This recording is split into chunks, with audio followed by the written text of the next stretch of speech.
Is a brand new award. It's the Darby Dickerson Award for Revolutionary Change in Legal Writing. And our first recipient.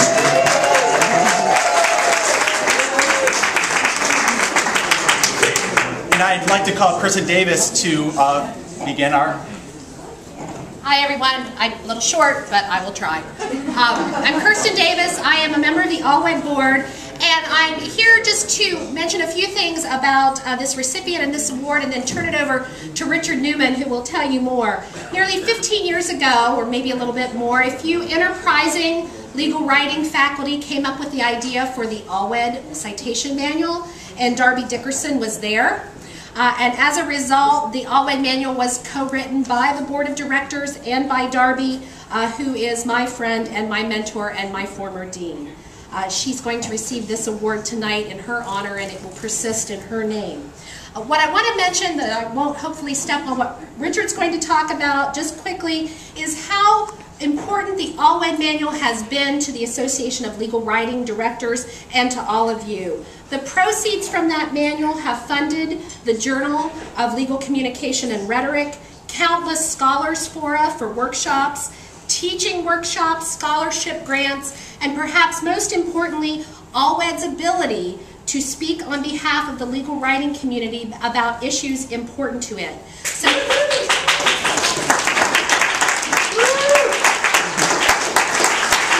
arguably none of this would have been possible without Darby's hard work nearly 15 years ago. So now I'll turn it over to Richard, who was there at the All-Wed Manual's inception, to talk more about our honoree.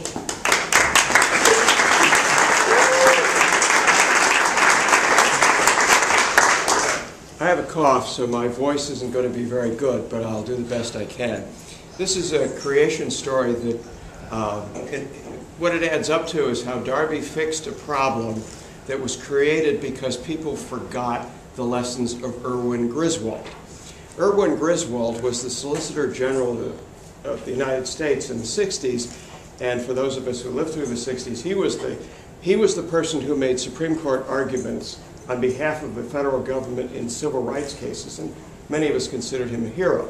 In the 20s, when he was the editor of the Harvard Law Review, he became aggravated by all of each one of the students writing the Law Review would write notes or edit with different citation practices. There was nothing uniform about what they were doing.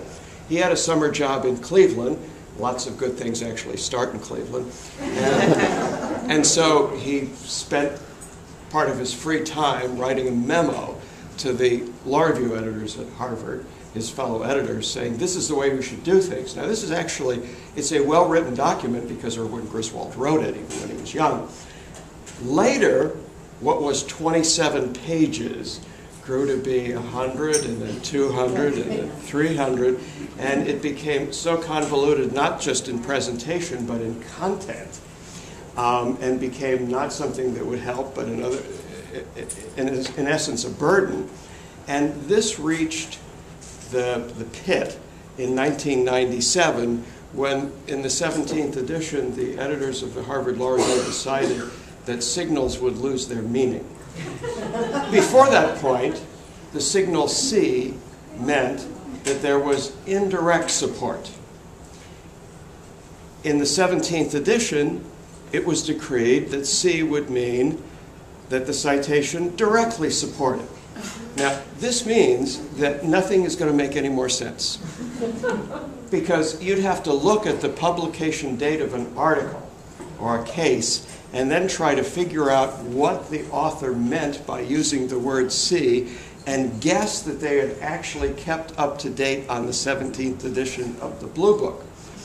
This was so bizarre that the House of Delegates of the AALS, at the insistence of a guy named Doug Sisk, who became obsessed with this, passed a resolution condemning the Blue Book. The day before this happened, Jan Levine and I were sitting at the legal writing section luncheon, where a lot of very good ideas happened.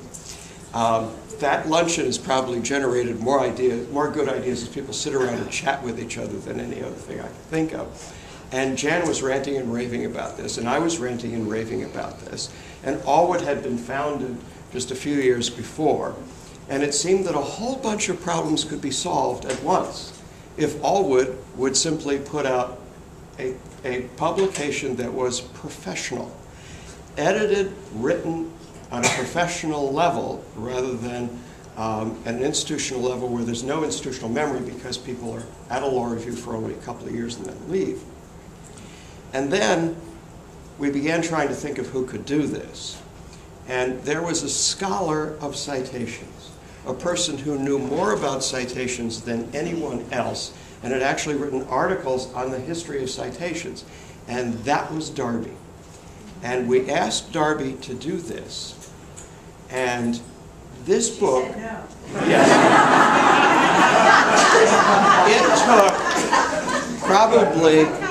it took probably a year of begging, and I'm on your knees type begging, to get her to do it. And finally, I think it was 1999, you finally said yes.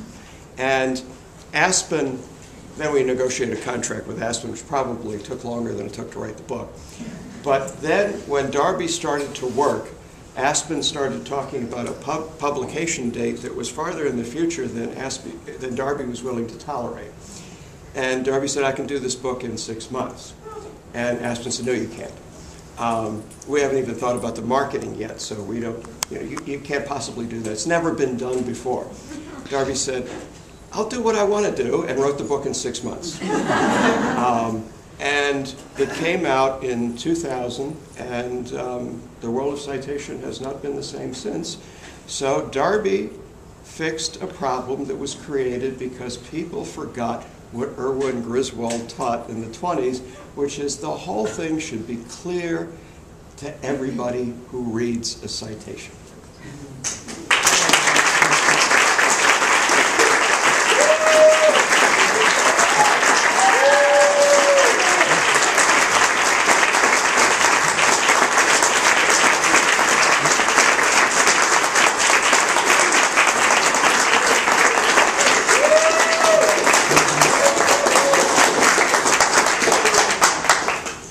Everyone. It's a tremendous honor to receive this award for so many reasons. First, that it comes from Allwood. I was standing in the back looking over at Terry Pullman and thinking about San Diego 1996. I was brand new professor at Stetson, and Terry said, we need to go to this lunch. I'm like, okay.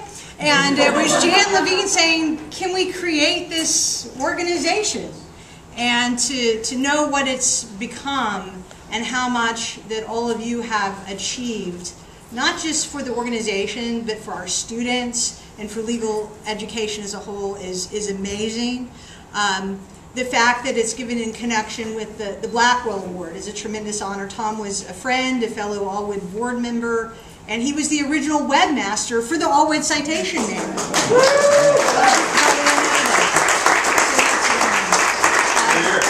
The fact that Kirsten did the initial introduction. Stetson University was just tremendous to me my entire career there.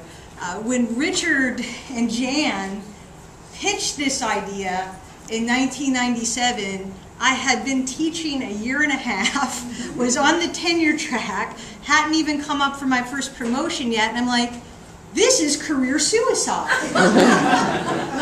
No, I am much smarter than to say yes to. They were very persistent.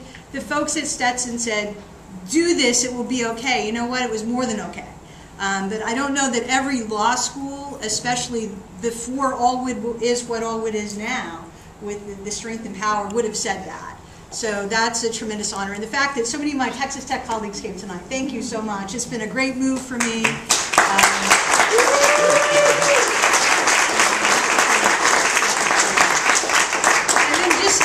Thank you.